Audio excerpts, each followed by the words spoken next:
The Whispering Trench, secrets buried beneath wartime shadows. Beneath the broken fields of Ypres, where mud and memory are one. A trench was abandoned, but never silent. Tonight, we descend into the forgotten shadows of war, where whispers cling to the earth and the past refuses to be buried. Welcome to Wartime Shadows. Some echoes never fade. The war had moved on from this place.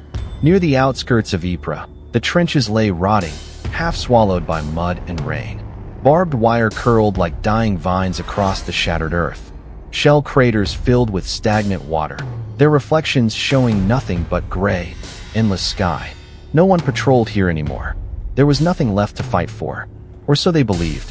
Private Elijah Crane adjusted the strap of his rifle and stared into the mist that clung low to the ground. The assignment was simple, or so it sounded. A quick sweep of the old line. Confirm no enemy movement. Report back. Simple. Except for the whispers. They had started 2 nights ago. Low, breathless voices carried on the wind. No language he recognized. Just the dry rasp of secrets not meant to be heard. At first, the men had laughed it off. Wind through the wires, they said. Nerves playing tricks, they said. But when the laughter faded, fear took its place. Whole companies refused to go near the old trenches after sunset. Veterans muttered prayers and clutched at medals under their tunics. Even the rats avoided the place. And now, it was Crane's turn to see for himself. He moved carefully along the ridge, boots squelching in the sodden earth. His breath misted in the cold air. Every step forward felt like descending deeper into something. Not just the ruins of war, but the bones of it. Something hollowed out. Something left behind. Ahead, the trench yawned open. A broken line in the mud, reinforced by rotting timber and half-buried corpses. And from within, he heard it. A voice. Soft. Ragged. So close it brushed the skin of his neck. Come down. Crane spun, rifle raised, but the world behind him was empty. Only mist and ruin. The voice came again, drifting upward from the darkness below. Tell our story. Against every instinct, every screaming nerve in his body, he edged closer to the lip of the trench. The earth trembled beneath him, not from bombs or artillery, but from the slow, deep movement of something buried far beneath the mud. He peered down into the gloom. Shapes shifted in the shadows. Not enemy soldiers. Not animals. Figures. Pale. Tattered. Half swallowed by earth, but unmistakably human. Dozens of them. Maybe hundreds. All standing shoulder to shoulder, faces turned upward, mouths moving in a silent chant. Crane stumbled back, nearly slipping into the trench. He gasped for breath, heart hammering against his ribs. The figures did not follow. They only watched. And whispered. A chill deeper than the autumn wind wrapped around him. Not a threat. Not a warning. An invitation. Come down. Remember us. Private Crane turned and fled, the whispers chasing him into the mist. He didn't stop running until he reached the temporary command post. Heart still hammering. Boots slick with the mud of a place the living were never meant to tread. He had found the Whispering Trench. And whatever secrets lay buried there, they had not been silenced by time. They were waiting. Private Crane's report was met with silence. Not disbelief. No one laughed at him. But a heavy, uncomfortable silence. As if the officers already knew there were things best left untouched out there. Still, orders were orders. At first light, a squad was assembled. 7 men, chosen not for their bravery, but for their expendability. Sergeant Harlow took command, a man of few words, his face lined with years of mud, blood, and regret. Crane would guide them. They moved out before the sun had burned off the mist, marching toward the dead place no one dared to name aloud. The world grew quieter as they approached. No birds, no wind, only the soft crunch of boots sinking into sodden earth. The trench appeared from the mist like a wound torn across the land. The same gaping darkness that had nearly swallowed Crane the night before. He pointed. There, he said. His voice was barely more than a whisper itself. Sergeant Harlow gave a grim nod. Rope was tied around a splintered support post. One by one, the men descended into the Whispering Trench. The air grew colder with each step down. The walls pressed close, weeping moisture and something darker that stained their hands as they steadied themselves. Private Crane was the last to enter. The trench floor was uneven, a patchwork of collapsed boards and sinking mud. Their lanterns barely pierced the gloom. Figures loomed at the edges of the light, shattered helmets, rusted rifles, the skeletal remains of those long forgotten. And then, the whispers began again. Soft at first, barely a breath. "Stay with us." Crane froze. Around him, the others shifted uneasily, casting nervous glances into the shadows. "Keep moving," Harlow ordered. His voice was steady. Only the tightness in his jaw betrayed his fear. They pressed deeper into the trench. Here and there, the ground buckled, revealing old, collapsed dugouts. Some still held remnants of lives hastily abandoned. Tattered letters, smashed crockery, boots half buried in the mud. But no bodies. At least, not at first. They found the first one slumped against a rotting support beam. British uniform, rifle clutched in skeletal fingers. His mouth hung open, as if mid-scream, but no sound had ever escaped. And in the dirt beside him, a message scratched weakly into the wall. Not enemy fire. Betrayal. Sergeant Harlow read the words aloud, frowning deeply. Betrayal? Private Hale muttered. What betrayal? No one answered. The trench twisted onward. The deeper they went, the worse it became. The air thickened, tasting of iron and old grief. The ground grew softer, the walls closer, as if the trench itself wanted to swallow them whole. The whispers grew louder. "Stay? Tell our story. Stay with us." Crane's heart pounded. It wasn't just voices anymore. He could feel them, hands brushing against his coat, unseen fingers tugging at his pack, cold breath against the nape of his neck. Sergeant Harlow raised his lantern. Ahead, the trench ended. Not in a wall. In a chasm. The earth had collapsed, revealing a massive pit beneath the trench. A forgotten chamber where something far older than the war had been disturbed. From its depths, the whispers rose in a deafening chorus. Not angry, not pleading, commanding. "Come down. Witness. Remember." And as the squad stood frozen at the edge, something began to rise from the darkness below. The chasm pulsed with something older than death. Private Crane gripped his rifle tighter, though he knew instinctively that no weapon forged by man could protect him here. From the pit below, shapes writhed in the mist. They weren't fully formed, not quite men, not quite ghosts. Bodies twisted and broken, mouths frozen mid-scream, eyes hollow and endless.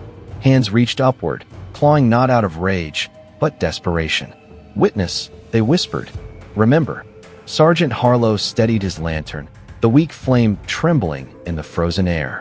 One of the soldiers, Private Mears, stepped closer to the edge. Too close. Before anyone could shout a warning, the ground crumbled beneath him. He fell without a sound, swallowed whole by the waiting mist. There was no scream, no struggle, only a soft sigh, as if the trench itself had exhaled. Crane moved instinctively to help, but Harlow grabbed his arm.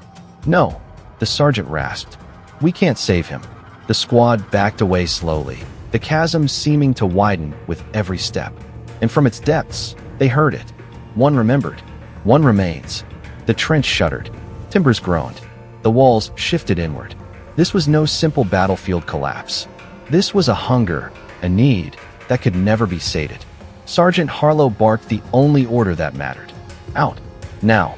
They fled, boots slipping in the muck, shoulders scraping against the narrowing walls. Behind them, the whispers rose into a howl, a sound too large, too ancient to be made by human voices alone. Crane didn't dare look back. He knew what would be waiting if he did. When they finally pulled themselves out of the trench and onto open ground, gasping and trembling, the mist had thickened into a wall. The trench behind them was gone, buried once more beneath mud and memory. Private Crane stared at the place where the whispering trench had been. Gone, but not silenced. Never silenced. If the whispers of the past still call to you, subscribe to Wartime Shadows and walk with us deeper into the forgotten echoes of war. Leave a comment if you believe some battles are never truly over. The voices of the lost are still speaking. Will you listen? They didn't speak for a long time after reaching higher ground. The squad huddled under the skeletal remains of a bombed-out tree, their breath misting in the freezing air. Mud clung to their uniforms, heavy and wet. Their faces were pale, hollowed out by something deeper than exhaustion. Sergeant Harlow did a head count. Only 6. Private Mears was gone, swallowed by the whispering trench, and there would be no retrieving him. "Gear check," Harlow ordered, voice rough. "Check yourselves." Private Crane dropped to one knee, inspecting his rifle, his webbing. Mechanically, numbly, he moved through the motions, trying not to hear the faint echoes still ringing in his ears. "Stay with us. Witness. Remember." Ward, the youngest of them, was shivering violently. Corporal Linton, the oldest, tried to steady him, muttering reassurances that neither of them believed. It was Crane who noticed it first. A stain, a dark, oily smear spreading across the sleeve of Ward's jacket. At first, he thought it was mud, until Ward looked up and Crane saw his eyes. Not the color, the movement. Something shifted behind Ward's gaze, something deep and slow and wrong, like shadows twisting in a place they didn't belong. "Ward," Crane said cautiously. "You all right?" Ward smiled, or tried to. The expression was wrong, stretched too thin, too forced, like a mask worn over a face that had forgotten how to be human. "I can't hear them," Ward whispered. "So many voices, so many stories." The others backed away instinctively. Sergeant Harlow stepped forward, hand on his revolver. "Stand down, Private," he said firmly. Ward didn't move. His head tilted slightly, listening to something only he could hear. "They're not angry," he said. "They just don't want to be alone anymore." The mist thickened around him, wrapping his form in tendrils of cold gray. And in that moment, Crane understood. The trench hadn't just taken Mears. It had marked Ward, left a part of itself inside him. And if they didn't act, soon, it would take him completely. Sergeant Harlow's hand tightened on his weapon. The squad watched, frozen by horror and pity. And the wind carried the faintest whisper, almost tender. "One remembered. One remains. One must return." Private Crane lowered his rifle. Because deep down he already knew. This war wasn't fought with bullets anymore. It was fought with memory. And they were losing. For a long, breathless moment, no one moved. Private Ward stood in the mist, smiling that wrong, broken smile.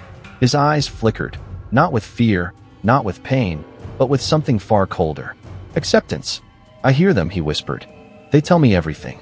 They tell me what you forgot." Sergeant Harlow stepped forward, revolver drawn but low. "Private," he said quietly, voice tight. "You need help. Let us take you back." Ward shook his head slowly, dreamily. "There's no back," he murmured. "Only down." The mist coiled tighter around him, as if embracing an old friend. Behind Crane, the rest of the squad stirred uneasily, shifting their rifles, exchanging looks thick with dread. Corporal Linton muttered under his breath, "It's got him. Whatever it is, it's got him." Private Crane's mouth was dry. His heart pounded against his ribs like a trapped thing. He knew, as surely as he knew his own name, that Ward wasn't coming back. Not really. The boy they had laughed with, fought with, bled beside, he was already gone. Only the body remained, and something else wearing his skin. Ward took a step forward. Not threatening, not aggressive, just inevitable. "I can show you," he said, voice lilting like a child offering a secret. "Come with me. Just listen." The mist thickened under his feet, the ground softening into black, sucking mud. Sergeant Harlow's hand trembled on his weapon. And then, Private Ward reached out a hand, open, pleading. "Stay." In the end, it wasn't the sergeant who acted. It was Crane. A single shot cracked through the mist. Ward staggered, not in surprise, not in pain, almost in relief. He crumpled to the ground, the mist recoiling slightly. Silence fell. The squad stood frozen, the echoes of the gunshot hanging in the fog. Crane lowered his rifle, his hands shaking, his soul heavier than any mud-caked uniform.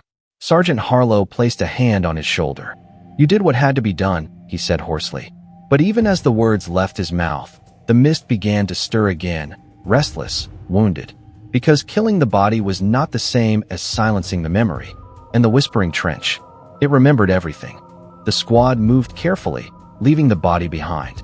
There was no ceremony, no prayers, only the unspoken agreement that to stay even a second longer would be to invite the same fate. The mist thinned as they pressed onward. Every step away from the whispering trench felt heavier, as if the earth itself mourned their escape.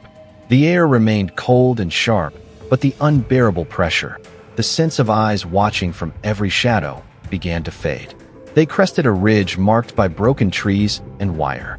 Beyond it, in the distance, They saw the battered skeleton of an observation post. A tower that once served to direct artillery, now abandoned, sagging against the gray sky. Sergeant Harlow pointed. "We hole up there. Regroup." No one argued. As they approached, Private Crane noticed something strange. The ground was wrong. It wasn't just churned mud and shell craters, it was layered. Mud over mud. Trenches covered, collapsed, hidden under newer scars. A battlefield built atop itself. Layer after layer of forgotten wars. As they neared the tower, Crane felt it again. The whispers. Not loud now. Not desperate. Just present. A hum under the skin. A feeling that they were walking not towards safety, but deeper into memory. They reached the base of the tower. The wooden ladder leading up sagged with rot, but still held. One by one, they climbed into the ruined nest at the top. The view should have comforted them. Open fields, the thin threads of the front lines far away. Instead, it chilled them. Because from up here, in the cold light of morning, they could see it clearly. The mist that had shrouded the whispering trench still lingered, but it wasn't contained. It was spreading. Tendrils of gray crawling over the shattered landscape, reaching toward other trenches, other battlefields. And faintly, on the wind, carried not by radio, but by something far older, they heard it. Witness. Remember. Spread. Sergeant Harlow lowered his binoculars slowly. Crane met his eyes. They understood. The whispering trench had never been just one place. It was a wound, a contagion of memory and regret, carried by those who dared to listen. And now, it was waking up. Every forgotten trench, every buried secret, every name never spoken aloud again. The war wasn't over. It was just beginning again. If the voices of the forgotten still echo in your mind, subscribe to Wartime Shadows and join us as we uncover the memories buried beneath the battlefields. Share your thoughts. What secrets do you think still sleep beneath our feet? Some wars never truly end. They simply fall silent, waiting. The wind howled through the ruined tower, rattling loose boards like skeletal fingers tapping against bone. Below, the mist thickened. It didn't surge. It didn't race. It simply crept, patient and inevitable, rolling over the broken ground, seeping into abandoned trenches, sliding around crater edges like a living thing. Sergeant Harlow wiped a grimy hand across his face. "We can't outrun it," he said quietly. Private Crane watched the mist reach the far end of the horizon, swallowing the distant trenches one by one. He knew the sergeant was right. This wasn't a storm you could outmarch. This wasn't an enemy you could outgun. It was memory itself, spreading like blood through water. Corporal Linton tightened the strap on his helmet. His voice was low, resigned. "Then we burn it." Crane turned to him. "What?" "The trench," Linton said, eyes flat. "The place it started. Maybe if we destroy it, we can cut it off. Stop it from spreading." Silence settled over the group. It was a fool's hope. The trench wasn't just a hole in the ground. It was something deeper. A wound that reached far below what any fire could touch. But what other choice did they have? Do nothing, and let the past consume the future. Or fight, even if it meant standing against something no bullet could kill. Sergeant Harlow looked at each man in turn. "You don't have to come," he said simply. None of them moved. Not because they were fearless, but because there was nowhere else to go.